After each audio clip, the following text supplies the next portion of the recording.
going to talk about backup today. Bar chords.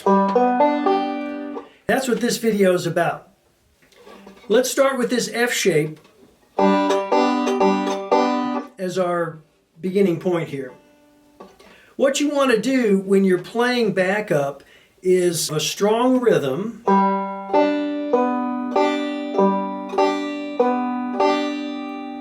Now what I'm doing there is I'm striking the 4th string with my thumb.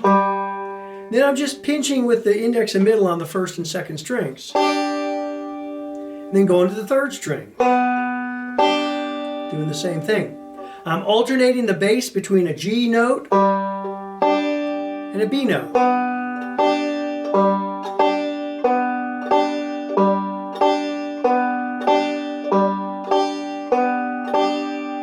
When it comes time to go to our C chord, you have a couple of options. You can slide up to the 10th fret with your ring finger, keeping the same F shape that you have, and you're playing a C chord up here. It's an F shape, but it's a C chord.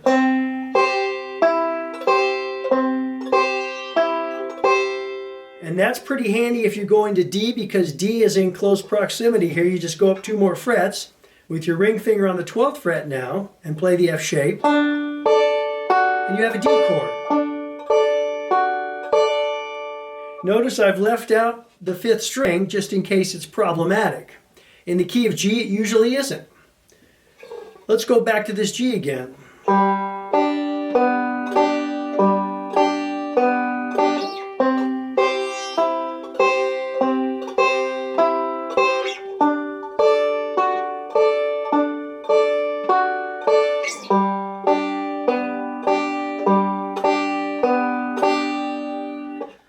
Another way to play a G-C-D progression is to start with your F shape, again at the 5th fret, here, ring finger on the 5th fret, which is a G chord. Now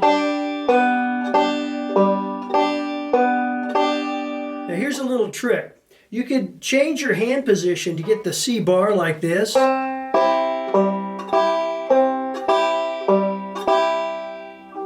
I like to do this. I'm going to flatten my ring finger, like so. The ring finger is flat and it is now covering the 4th, 3rd, and 2nd strings. The pinky stays put and gets the 1st string.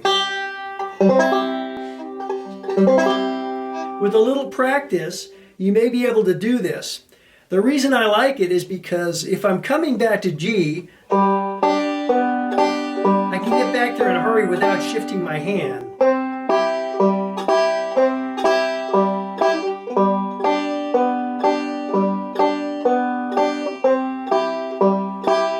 Now you might have noticed something else. When I get into this flat bar position, whether I'm doing it this way or the traditional way, I'm switching the note that I play first from the 4th string to the 3rd string. Because in this position, this flat bar, the 3rd string is the root of your chord. All that means is that the 3rd string is a C note here, the 3rd string is a D note here, and as you already know, the 3rd string is a G when you're playing open. Let's try this G to C. And we're going to play the 4th string, 3rd string for the F shape. Then we're going to switch, whether you do it this way to the C chord or this way, doesn't matter. 3rd string first and then followed by the 4th string.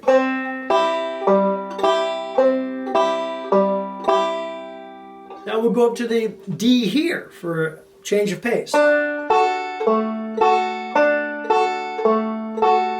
And then back to this shape here. So if I'm playing Blue Ridge Cabin Home, I'll sing along with it. You'll hear what it sounds like as the backup. There's a well-beaten path down this old mountainside where I wandered when I was a lad. There I wandered alone to the place I call home in those Blue Ridge hills far away.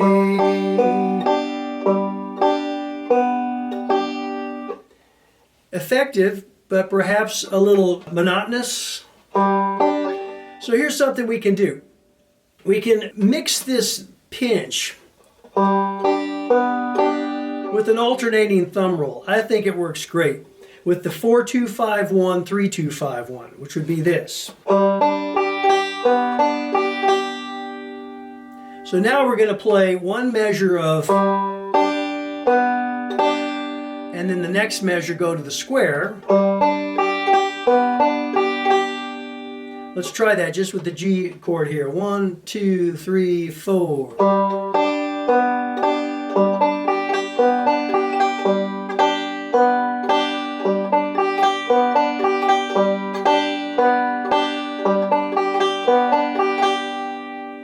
Let's try it with the C chord. Remember, we're going third string first. So we get that sound because we want to hit the root first. But we're going to do the same thing. We're going to do a single note, then a pinch, single note, then a pinch.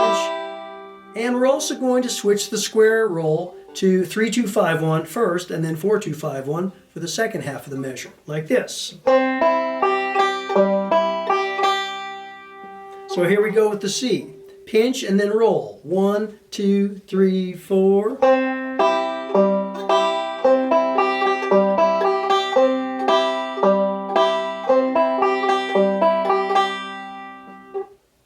The D is going to be very similar. Just bring your fingers up to the 7th fret.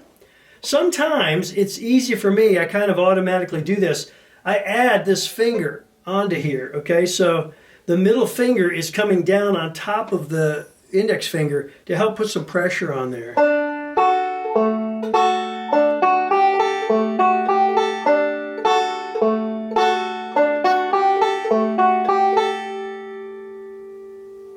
And then when you head back to G, you could just open it up and come back down the neck.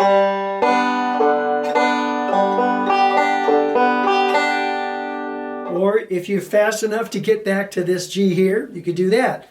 But remember, when you go from this shape to this shape, you're going to want to switch the bass notes usually from the 3rd string, root, 4th string, in the bar shape to get the root in this, which is the 4th string. Let's try putting them together. G, C, and D as if we were playing Blue Ridge Cabin Home. 1, 2, ready, go.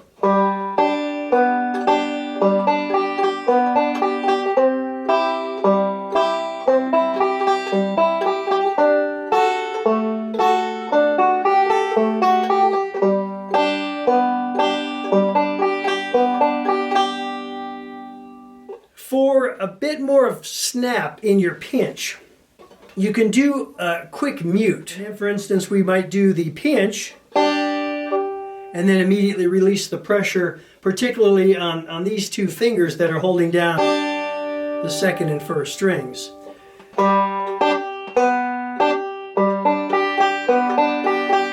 I'm letting the roll open up a little bit.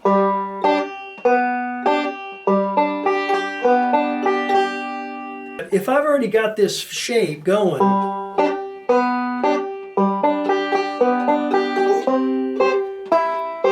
with a little practice, I can slide right into the next chord. And it makes it easy. You don't have to change your hand position at all.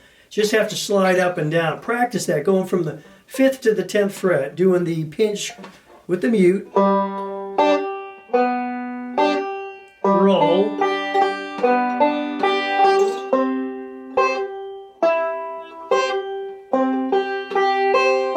To the D.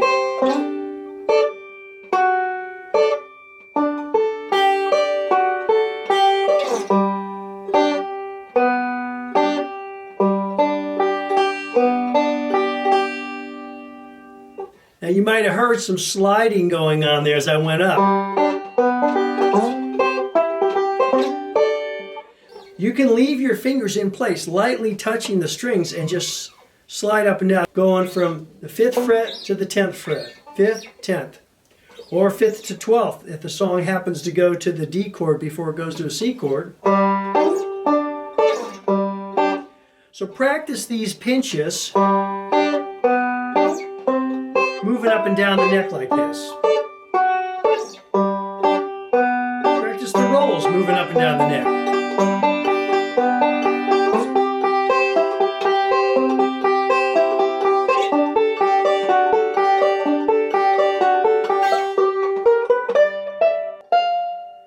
In the next video, we'll look at some cool ideas for the D shape.